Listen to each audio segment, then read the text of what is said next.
முருகா வெற்றிவேல் முருகா, வேலுண்டு வினையில்லை, மயிலுண்டு பயமில்லை. என் அன்பு தங்கமே, நீ இதை முழுமையாக கேட்ட அடுத்த நொடியே உனக்கு ஒரு அற்புதம் நடக்கப் போகின்றது. அப்படி என்னப்பா என் வாழ்க்கையில் அற்புதம் நடக்கப் போகின்றது? தினம் தினம் பல பிரச்சனைகளை மட்டுமே சந்தித்து வருகின்றேனே தவிர மற்றபடி எந்த ஒரு சந்தோஷமும் என் வாழ்க்கையில் இல்லை. அடுத்து என்ன பிரச்சனை வருமோ என்று தான் காத்து கொண்டிருக்கின்றேன் என்று கூறினாய் அல்லவா? இப்பொழுது பிரச்சனை வரப்போகிறது அல்ல, அழைப்பு வரப்போகின்றது. நீ இதை கேட்ட மறுநொடியே உன்னிடம் பேச மாட்டேன் என்று பிடிவாதமாக இருந்தவர், பேசவே கூடாது என்று நினைத்து கொண்டிருந்தவர் உனக்கு அழைப்பு தெரிவிக்கப் போகின்றார். அவர் உன்னை அழைத்து உன்னிடம் பேச போகின்றார். அவர்தான் உன்னிடத்தில் பேச மாட்டேன் என்று பிடிவாதமாக இருந்தார். ஆனால் நீயோ அவருக்காக ஒவ்வொரு நாளும் காத்து கொண்டிருந்தாய். எப்பொழுது அவர் என்னிடம் பேசுவார், பழைய மாதிரியான உறவுகள் எப்பொழுது எங்களுக்குள் இருக்கும் என்று காத்து கொண்டிருந்தாய்.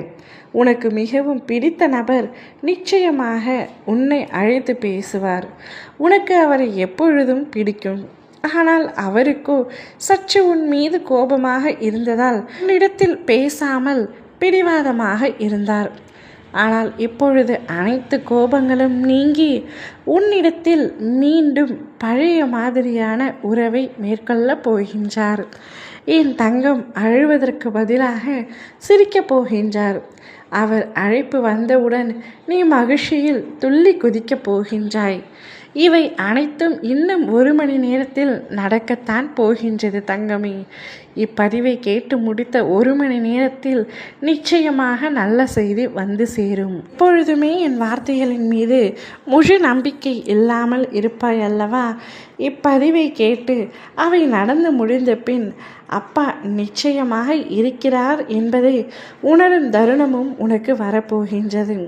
வாழ்க்கையில் பல இன்னல்களை சந்தித்துவிட்டு, பல இழப்புகளை சந்தித்துவிட்டு துவண்டு போய் இருக்கின்றாய் நீ.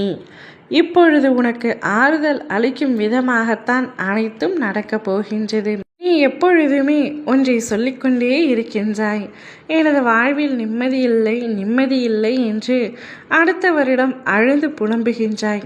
நான் உன் அருகில் இருப்பதையே மறந்து நீ அழுகின்றாய். உன் நிம்மதியை அடுத்தவரிடம் தேடுகிறாயே, நியாயமா? அடுத்தவர்களிடம் உன் குறையை கூறினால் அவர்கள் குறையை தீர்ப்பார்களா? நான் தீர்ப்பேனா? என் அன்பு பிள்ளையே, உனக்கு என்ன நேர்ந்தாலும் உன்னுடனே இருந்து உனக்கு பாதுகாப்பாக பயணம் செய்ய வைக்கும் இந்த முருகன்தான் உனக்கு உலகில் உயர்வு. அதை முதலில் நீ புரிந்து கொள்ள வேண்டும். சோதனைகள் வரும்பொழுது கலங்காதே தங்கமே, அது அனைத்தும் உன் கர்ம வினைகளை தீர்க்கப்படுகிறது என்று நம்பு. எனக்கு ஏற்படும் பிரச்சனையை கண்டும் காணாமல் இருக்கிறாயே என்று என்னை பார்த்து திட்டிக்கொண்டு மற்றவர்களிடம் புலம்புவதால் உன்னுடைய பிரச்சனைகளுக்கு தீர்வு கிடைக்காது என்பதை புரிந்து கொள். உனது பிரச்சனையை நீதான் கடந்து வர முடியும். இன்பத்தை அனுபவிக்கும் நீ துன்பத்தையும் அனுபவித்துத்தான் ஆக வேண்டும். உனக்கான இன்பத்தை இனிமேல் உன் அப்பா நான் தான் அள்ளி அள்ளி தரப்போகின்றேன். சந்தோஷமாக பெற்றுக்கொள் தங்கமே. ஓம் முருகா வெற்றிவேல் முருகா.